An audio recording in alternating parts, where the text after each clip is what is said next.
Bonjour à tous, aujourd'hui on se retrouve dans une nouvelle vidéo pour mon bilan de l'année 2021. Donc je réunis en gros tout ce qui est perso, vie professionnelle, vie un peu YouTube, blog. Et voilà, je vous fais un condensé de tout ce qui s'est passé dans ma vie. En gros, sans vraiment rentrer dans les détails non plus. Donc c'est parti. Janvier. Alors, janvier, il s'est rien passé d'exceptionnel, sauf que j'ai juste commencé un nouveau job, juste faire de la garde d'enfants pour pouvoir travailler un petit peu, avoir un petit peu le pied dans le milieu actif et en même temps pouvoir suivre ma formation de secrétaire administratif en ligne. C'est ce que je voulais et du coup, voilà, j'ai trouvé une agence qui est vraiment top. On a des formations pratiquement, pas tous les mois, mais pratiquement tous les 2-3 mois, sur tout ce qui est milieu, enfant, maladie, tout ça. Donc ce qui est vraiment top. C'est la première fois que je suis dans une agence comme ça, où ils prennent autant compte des employés aussi. Donc ça c'est vraiment top. Février, j'ai adopté Bobby, que vous ne verrez pas dans cette vidéo. Je vous expliquerai plus tard, mais voilà, j'ai récupéré Bobby, donc un York, qui avait 4 ans. Il y a eu pas mal de choses qui se sont passées. Et comment vous dire, aujourd'hui je ne l'ai plus, mais je sais qu'il est très bien là où il est. Voilà, c'est ce que je souhaitais et c'était vraiment pour son bien-être à lui. Je vous expliquerai plus dans quelques minutes. Mais voilà, j'étais quand même contente de faire ce joli geste, de l'adopter pour pouvoir lui offrir une nouvelle vie. Parce que apparemment il y a eu pas mal de soucis avec lui. Donc déjà il y avait un gros manque d'éducation, il y avait un manque de sociabilisation et apparemment un petit peu de maltraitance. Donc je ne sais pas ce qui lui est arrivé à ce petit chien. Mais voilà, en tous les cas, on me l'a donné parce que voilà, sa famille n'en voulait plus. Et moi, voilà, du coup, j'ai pris le relais et je me suis rendu compte de certaines choses qui ne lui correspondaient pas du tout chez moi. Et du coup, voilà, j'ai voulu trouver une solution, je vous expliquerai après. Donc, mars-avril, j'ai eu un énorme coup de fatigue, burn-out, malaise, tout ça. J'ai eu des gros soucis de santé aussi au niveau de l'hypertension, puisque je suis montée jusqu'à 20 de tension au repos. Voilà, c'était vraiment les 2 mois les plus fatigants de ma vie. Les 2 mois où j'avais l'impression de ne pas arrêter, tout simplement. En plus de ça, je m'occupais de mon papy. J'étais son aidante familiale, donc ça veut dire que j'étais comme son auxiliaire de vie. Sauf que il y a un moment, j'ai perdu ma place de petite fille. Et c'est ce qui est vraiment très compliqué quand on est aidant familial pour l'un de ses proches, c'est qu'on perd notre place et on devient une auxiliaire de vie en fait. Et ça m'a beaucoup affectée. J'ai voulu mettre le haut là parce que du coup j'ai atterri aux urgences pour une grosse fatigue, hypertension très très élevée et tout ça. Donc normalement je devais rester hospitalisée, mais comme l'interne était persuadé que j'avais le Covid alors que pas du tout. Je sais pas, pour moi le Covid, il y a des gens qui en font tout un batacasse. Tu regardes quelque chose, ils te mettent l'étiquette Covid alors que c'est pas du tout ça. Et bon, bref. Du coup, voilà. Ce qui fait qu'au mois d'avril, on a mis le Ola, on a mis en place une aide ménagère chez mon papy pour que je puisse souffler et moi, que j'aille un peu moins souvent chez lui parce que j'y allais tous les jours et ça devenait pesant parce que les personnes âgées, bon, même si je pense qu'elles ne se rendent pas compte, mais elles deviennent de plus en plus exigeantes.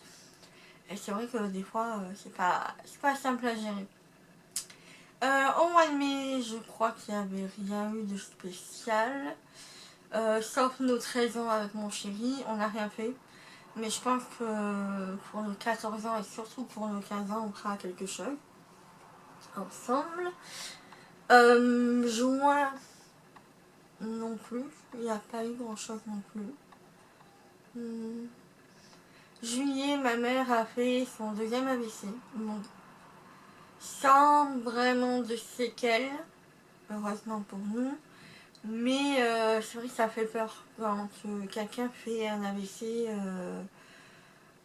en 8 mois du précédent, ça fait vraiment peur. Et personnellement, voilà, enfin, tout le monde a eu peur, mais c'est vrai que je me suis posé la question, qu'est-ce que je fais, quoi. Donc j'ai essayé de la soulager le plus possible. Août, donc c'est là où je vais en revenir avec Bobby. Donc Bobby en fait présentait des troubles du comportement, mais c'était plus lié à l'environnement. En fait, je ne savais pas, parce que j'avais posé toutes les questions que je voulais, tout ça à la famille avant de l'adopter et tout ça, parce que voilà, il ne faut pas oublier, une adoption c'est un acte réfléchi. Et il se trouve que Bobby avait l'habitude d'être dans un jardin avec une maison, mais qu'il était tout le temps dans un jardin. Sauf que moi, quand je l'ai récupéré, j'habite dans un appartement de 31 mètres carrés, sans extérieur. Donc, bien que je le sortais assez régulièrement, plusieurs fois par jour et tout ça, pendant longtemps, ça se voyait qu'il était beaucoup plus serein et moins stressé en étant dehors au niveau de la pelouse et tout ça, parce qu'il était beaucoup stressé au niveau des voitures, au niveau des vélos, il était réactif au niveau des personnes, au niveau des enfants. Voilà, et j'ai jamais été confrontée à un chien qui avait autant de soucis. Donc c'est des soucis qui sont réparables entre guillemets, voilà, avec du temps, avec un éducateur canin, avec de la patience, de l'amour et tout ça.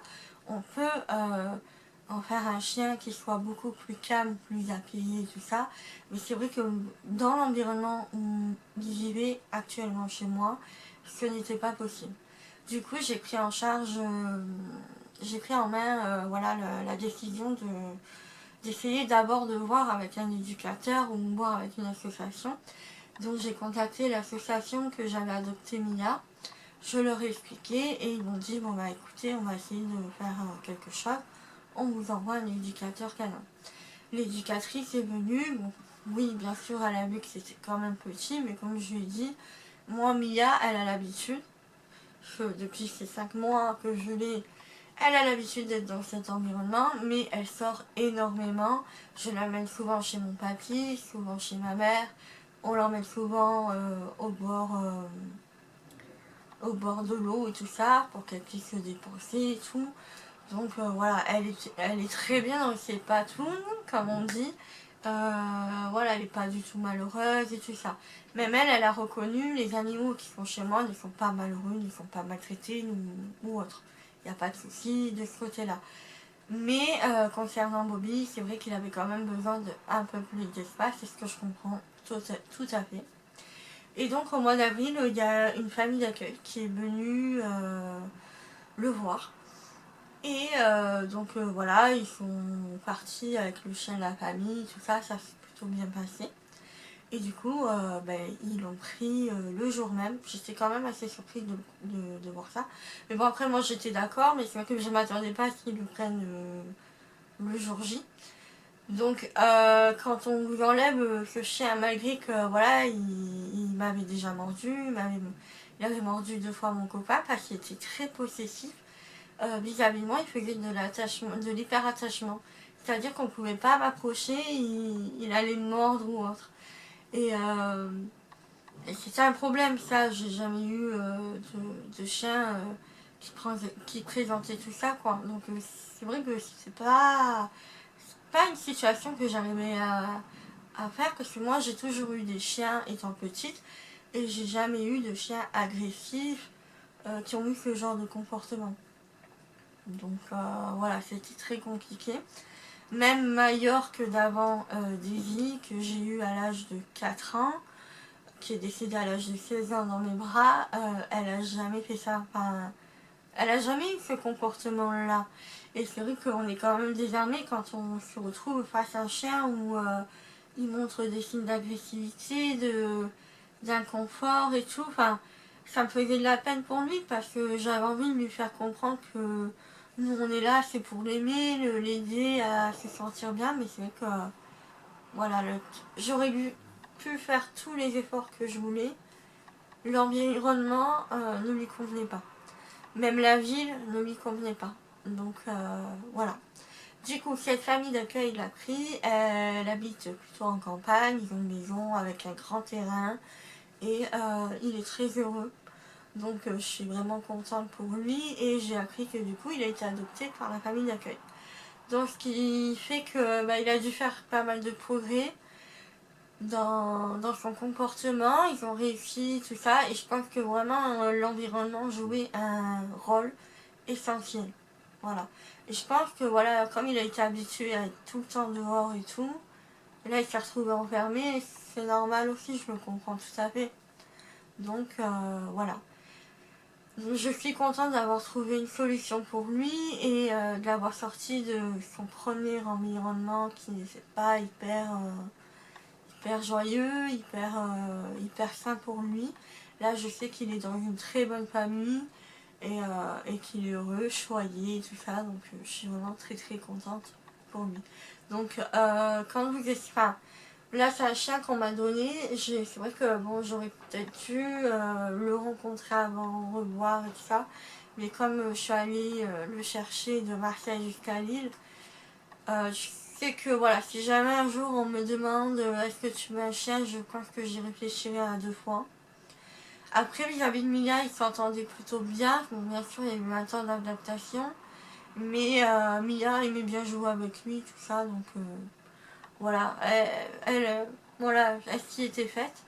Mais c'est vrai que bon, c'est pas facile à gérer son comportement. Euh,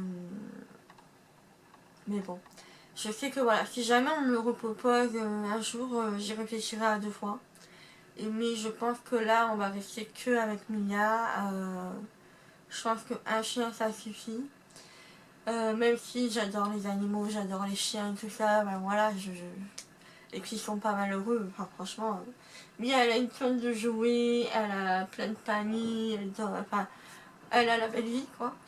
Mais ouais, je pense que je ferai pas la même erreur.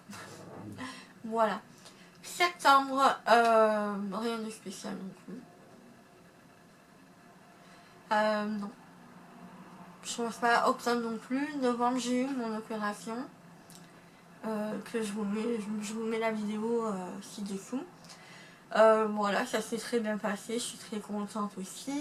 Et juste le seul truc, c'est que quand on note comme quoi on a des dents fragiles et tout ça, faut faire gaffe parce que certains anesthésistes sont pas très comment dire, attentifs à ça parce que du coup j'ai ma dent qui s'est décalée suite à l'intubation. Je crois qu'ils ont dû trop forcer ou je sais pas.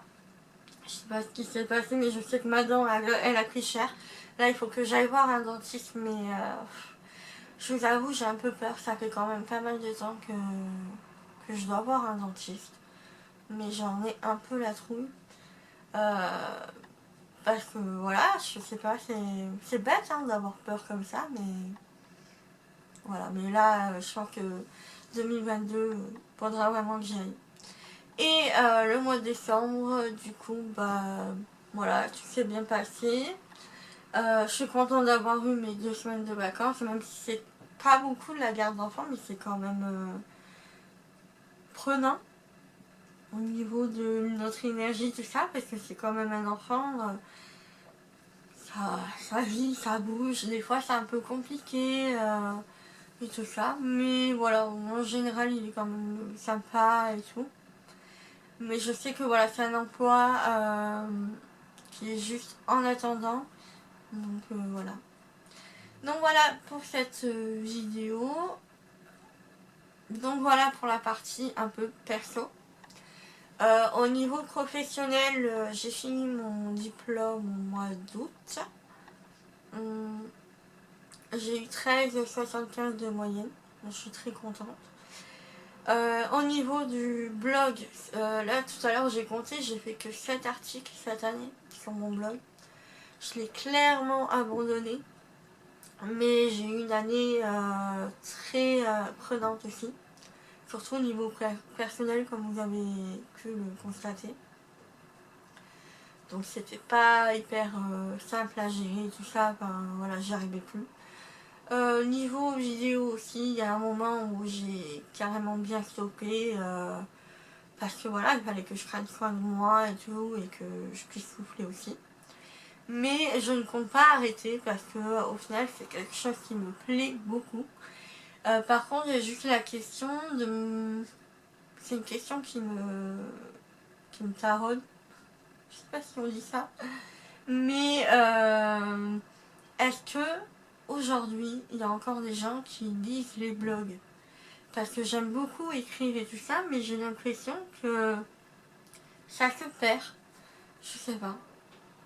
Est-ce que c'est devenu has-been? Est-ce que c'est devenu obsolète? Je sais pas, avec tous les réseaux sociaux qui a à côté, surtout Instagram, TikTok et tout ça, on est plus sur du visuel que sur de l'écriture. Donc je sais pas, je me pose la question. Je sais pas du tout. Dites-moi un petit peu en commentaire si vous lisez des blogs, tout ça. Si ça vaut le coup de continuer ou pas, je sais pas du tout. Je sais pas, mais bon, dans tous les cas, moi j'aime beaucoup écrire et tout ça. Il y a même un moment où j'avais le projet d'essayer d'écrire pour moi-même, d'écrire une sorte de livre et tout ça.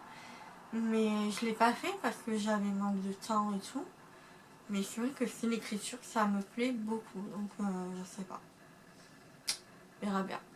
Donc voilà, je vous retrouve dans quelques temps pour mes résolutions de l'année 2022. C'était le bilan de 2021. J'espère que cette vidéo vous aura plu et je vous fais de beaux bisous. Ciao ciao.